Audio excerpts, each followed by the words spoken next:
നിങ്ങൾക്ക് ഞങ്ങളുടെ വാർത്തകൾ ലഭിക്കുന്നില്ലേ? നോട്ടിഫിക്കേഷൻ ലഭിക്കുന്നില്ലേ? എന്നാൽ ഉടൻ തന്നെ സബ്സ്ക്രൈബ് ചെയ്യുക. തൊട്ടപ്പുറത്തുള്ള ബെൽ ഐക്കൺ ക്ലിക്ക് ചെയ്തുകൊണ്ട് ഓൾ എന്നുള്ള ഓപ്ഷൻ തിരഞ്ഞെടുക്കുക. കൊലപാതകങ്ങളും പീഡനങ്ങളും ഇല്ലാത്ത ദിനങ്ങൾ അതൊരു സ്വപ്നമായി മാറിയിരിക്കുകയാണ്. കേരളത്തിൽ തന്നെ ഒരു ദിവസം 1 എന്നത് മാറി കുറഞ്ഞത് 5 എന്ന രീതിയിൽ വരെ എത്തി ഇത്തരം ക്രൂരകൃത്യങ്ങളുടെ കണക്ക്. എന്നാൽ ഞാനിപ്പോൾ സംസാരിക്കുന്നത് കേരളത്തിലെ സംഭവത്തെക്കുറിച്ചല്ല, മറിച്ച് ഡൽഹിയിൽ നടന്ന വളരെ വേദനിപ്പിക്കുന്ന നിഗൂഢതകൾ നിറഞ്ഞ ഒരു സംഭവത്തെക്കുറിച്ചാണ്. സോഷ്യൽ മീഡിയകളിലോ വാർത്താ ചാനലുകളിലോ ഇടം നേടാത്ത ഒരു വിഷയം. ട്വിറ്ററിൽ ചില ഹാഷ്ടാഗുകളാണ് ഈ വിഷയം എന്താണെന്നറിയാൻ ഇടയാക്കിയത്. അതിനെക്കുറിച്ചുള്ള വിവരങ്ങൾ തിരഞ്ഞപ്പോൾ 1-2 റിപ്പോർട്ടുകൾ മാത്രമാണ് ലഭിച്ചത്. ഇത് തന്നെയാണ് ഈ മൃഗീയ ലൈംഗിക പീഡനത്തിനു ശേഷമുള്ള ഒരു പെൺകുട്ടിയുടെ കൊലപാതകം സംശയത്തിന്റെ നിഴലിൽ നിൽക്കാനുള്ള കാരണവും. ഡൽഹിയിൽ മറ്റൊരു നിർഭയ കൂടി ഉണ്ടായിരിക്കുന്നു. ഓഗസ്റ്റ് 27-ന് കാണാതായ ഡൽഹിയിലെ സിവിൽ ഡിഫൻസ് ഉദ്യോഗസ്ഥ സാബിയ സെഫിയ എന്ന 21-കാരിയെ പിന്നീട് ക്രൂരമായി കൊലപ്പെടുത്തിയ നിലയിൽ കണ്ടെത്തുകയായിരുന്നു. എന്നാൽ ഈ വിഷയത്തിലുള്ള പലരുടെയും മൗനം വിരൽ ചൂണ്ടുന്നത് ഈ 21-കാരിയുടെ മരണത്തിനു പിന്നിൽ മറഞ്ഞിരിക്കുന്ന എന്തോ വലിയ രഹസ്യത്തിലേക്കാണ് എന്ന തരത്തിലാണ് ഈ വിഷയവുമായി പ്രതികരിച്ചവരെല്ലാം പറയുന്നത്. സംഭവത്തിൽ പോലീസിനെതിരെ ഗുരുതര ആരോപണങ്ങളുമായി കുടുംബം രംഗത്തെത്തിയിരിക്കുന്നു. പെൺകുട്ടിയെ ക്രൂരമായി ബലാത്സംഗം ചെയ്ത ശേഷം മേലുദ്യോഗസ്ഥർ കൊലപ്പെടുത്തിയതാണെന്നാണ് ബന്ധുക്കൾ ആരോപിക്കുന്നത്. പെൺകുട്ടിയുടെ ശരീരത്തിൽ 50ഓളം മുറിവുകൾ ഉണ്ട് എന്നും മാറിടം ഉൾപ്പെടെ മുറിച്ചു മാറ്റിയിരിക്കുന്നു എന്നാണ് റിപ്പോർട്ടുകൾ. സംഭവത്തിൽ CBI അന്വേഷണം വേണമെന്നാണ് കുടുംബം ആവശ്യപ്പെടുന്നത്. അതേസമയം സംഭവത്തിൽ ഒരാൾ അറസ്റ്റിലായിട്ടുണ്ട് എന്നും പോലീസ് പറയുന്നു. സാബിയയുടെ ഭർത്താവാണെന്ന് അവകാശപ്പെടുന്ന നിസാമുദ്ദീൻ എന്നയാളാണ് കളിന്ദ കുഞ്ച് പോലീസ് സ്റ്റേഷനിൽ സ്വയം കീഴടങ്ങിയത് എന്ന് ദേശീയ ചാനലായ ആജ് തക് റിപ്പോർട്ട് ചെയ്തിരിക്കുന്നു. സാബിയയുടെ കുടുംബത്തിന്റെ സമ്മതമില്ലാത്തതിനാൽ രഹസ്യമായാണ് തങ്ങളുടെ വിവാഹം നടന്നത് എന്നാണ് ഇയാൾ പോലീസിൽ മൊഴി നൽകിയത്. എന്നാൽ വിവാഹം കഴിഞ്ഞെന്ന മൊഴി തെളിയിക്കാൻ പോലീസിനോ ആ വ്യക്തിക്കോ കഴിഞ്ഞിട്ടില്ല. ലജ്പത് നഗറിൽ ജോലി കഴിഞ്ഞ് മടങ്ങുന്നതിനിടെ ഇയാൾ സാബിയയെ തട്ടിക്കൊണ്ടു പോവുകയും പരപുരുഷ ബന്ധത്തെ ചൊല്ലി ഇരുവരും തമ്മിൽ വാക്കുതർക്കം ഉണ്ടാവുകയും ശേഷം രോഷകുലനായ നിസാമുദ്ദീൻ പെൺകുട്ടിയെ ആക്രമിക്കുകയായിരുന്നു എന്നാണ് പോലീസിന്റെ റിപ്പോർട്ട്. അതേസമയം ബലാത്സംഗം നടന്നിട്ടില്ല എന്നും പോലീസ് പറയുന്നുണ്ട്. ഈ വ്യക്തിയുടെ കീഴടങ്ങൽ എന്തോ വലിയ രഹസ്യം മറയ്ക്കാനുള്ള തന്ത്രമാണെന്ന സംശയമാണ് ഇപ്പോൾ സാമൂഹ്യ മാധ്യമങ്ങളിൽ ഉയരുന്നത്. ഡൽഹി സിവിൽ ഡിഫൻസിൽ ജോലി ചെയ്യുന്ന ഒരു പെൺകുട്ടിയെ ഫരീദാബാദിലെ സൂരജ് കുണ്ട് പാലി റോഡിൽ കഴുത്തുമുറിച്ച് കൊലപ്പെട്ട നിലയിൽ കണ്ടെത്തിയതും സംശയത്തിന്റെ ആക്കം കൂട്ടുന്നതാണ്.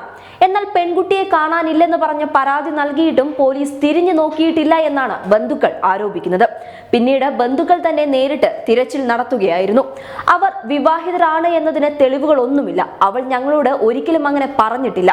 മറ്റാരിൽ നിന്നും ഞങ്ങൾക്ക് ഇത്തരമൊരു വിവരവും ലഭിച്ചിട്ടില്ല എന്നാണ് പെൺകുട്ടിയുടെ ബന്ധുവായ മോനിഷ് അലി ദി പ്രിന്റിനോട് പറഞ്ഞത്. അവളുടെ 2 സഹപ്രവർത്തകർക്ക് അവളുടെ കൊലപാതകത്തിൽ പങ്കുണ്ട് എന്നും കാരണം അവൾക്ക് അവിടെ നടക്കുന്ന ചില അഴിമതികളെ കുറിച്ചുള്ള വിവരങ്ങൾ ലഭിച്ചിരുന്നു എന്നാണ് കുടുംബം ആരോപിക്കുന്നത്.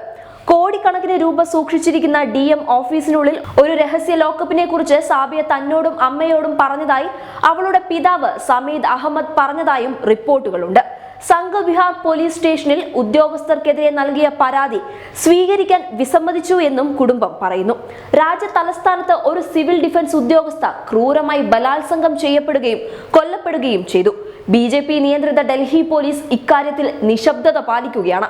ഇരു സർക്കാരുകളും ഒട്ടകപ്പക്ഷിയെ പോലെ തല മണ്ണിൽ കുഴിച്ചിടുമെന്ന് പ്രതീക്ഷിക്കുന്നു എന്ന മുതിർന്ന കോൺഗ്രസ് നേതാവ് അഭിഷേക് മനു സിംഗ്വിയുടെ ട്വീറ്റിന് താഴെ ശക്തമായ പ്രതിഷേധമാണ് ഇപ്പോൾ കാണുന്നത്. അസദുദ്ദീൻ ഒവൈസി അടക്കം നിരവധി പ്രമുഖർ ഈ വിഷയം നിലവിൽ പൊതുസമൂഹത്തിന് മുന്നിൽ തുറന്നു പറഞ്ഞിട്ടുണ്ട്. പെൺകുട്ടിയുടെ ബന്ധുവായ ഒരു യുവാവിന്റെ ദൃശ്യവും ഇപ്പോൾ പുറത്തു വന്നിട്ടുണ്ട്. ക്രൂരമായ പീഡനത്തിനിരയായ പെൺകുട്ടിയുടെ ശരീരത്തിൽ നിരവധി മുറിവുകൾ ഉണ്ട് എന്നും ഇരുമാറിടങ്ങളും വെട്ടിമാറ്റുകയും കഴുത്ത് വെട്ടി തൂങ്ങുകയും സ്വകാര്യ ഭാഗങ്ങളെല്ലാം വെട്ടി നശിപ്പിച്ചിട്ടുണ്ട് എന്നാണ് ഇയാൾ വ്യക്തമാക്കുന്നത്. എന്തുകൊണ്ടാണ് ഇത്രയും മൃഗീയമായ ഒരു കൊലപാതകം രാജ്യ തലസ്ഥാനത്ത് സംഭവിച്ചിട്ടും രാജ്യം നിശബ്ദമായി പോയത്? സ്നേഹിച്ചാൽ, ഇഷ്ടപ്പെട്ട ആളെ വിവാഹം കഴിച്ചാൽ വീട്ടുകാരുടെ വക ദുരഭിമാന കൊലപാതകങ്ങൾ. സ്നേഹം നിരസിച്ചാൽ ആസിഡും കത്തിയും തോക്കും. ഇനി വിവാഹം കഴിഞ്ഞാൽ തന്നതിന്റെയും കൊടുത്തതിന്റെയും പേരിലുള്ള കൊലകൾ. ഇനി പ്രത്യേകിച്ച് കാരണമൊന്നും വേണ്ട. വഴിയെ പോകുന്നവരെ കാത്തും ചില പ്രത്യേകതരം അസുഖമുള്ള കാലന്മാരുമുണ്ട്. പീഡനവും കൊലപാതകങ്ങളും എല്ലാം സാധാരണ സംഭവമാണെന്നാണോ ഭരണകർത്താക്കളും നിയമപാലകരും വിളിച്ചു പറയുന്നത്? നിയമവ്യവസ്ഥകളെല്ലാം നോക്കുകുത്തികളായി മാറിയിരിക്കുകയാണ്. രാജ്യ തലസ്ഥാനത്ത് ഇത്തരമൊരു സംഭവം നടന്നിട്ടും രാജ്യത്ത് കാണുന്ന ഈ നിശബ്ദതയോട് പുച്ഛമാണ് തോന്നുന്നത്. അധികാരമുള്ളവനും കൊലപാതകങ്ങളും അക്രമികളുമെല്ലാം നാട്ടിൽ അഴിഞ്ഞാടുന്നുണ്ട് എങ്കിൽ നഷ്ടപ്പെട്ട ഓരോ നിരപരാധികളുടെയും ജീവന്റെ ഉത്തരവാദിത്തവും നമ്മുടെ നിയമവ്യവസ്ഥയ്ക്ക് തന്നെയാണ്. നിയമത്തെ ഭയക്കാത്തത് കൊണ്ട് തന്നെയാണ് ക്രൂരകൃത്യങ്ങൾ വർദ്ധിക്കുന്നതിനുള്ള പ്രധാന കാരണവും. നിയമ സംവിധാനത്തെ വിലക്കെടുക്കാൻ ചില ഉദ്യോഗസ്ഥരും അധികാരികളും കൂട്ടുനിൽക്കുമ്പോൾ നിരപരാധികൾക്ക് നീതി നഷ്ടമാവുമെന്നതിൽ ഒരു തർക്കവുമില്ല. എന്തായാലും കൊല്ലപ്പെട്ട സാബിയയ്ക്ക് വേണ്ടി ചിലർ ശബ്ദമുയർത്തിയിട്ടുണ്ട്. സത്യാവസ്ഥ എന്താണ് എന്ന് ഒരു നാൾ പുറത്തു വരിക തന്നെ ചെയ്യും. ഇനിയെങ്കിലും ഇത്തരം സംഭവങ്ങൾ ഉണ്ടാകാതിരിക്കാൻ ശക്തമായ ഇടപെടൽ ഉണ്ടാവട്ടെ. ഇത്തരം ക്രൂരതകൾ ഇല്ലാതാക്കാനുള്ള പരിഹാര മാർഗത്തിനായുള്ള ശബ്ദവും ഇതിനോടൊപ്പം ഉയരട്ടെ. News desk public Kerala.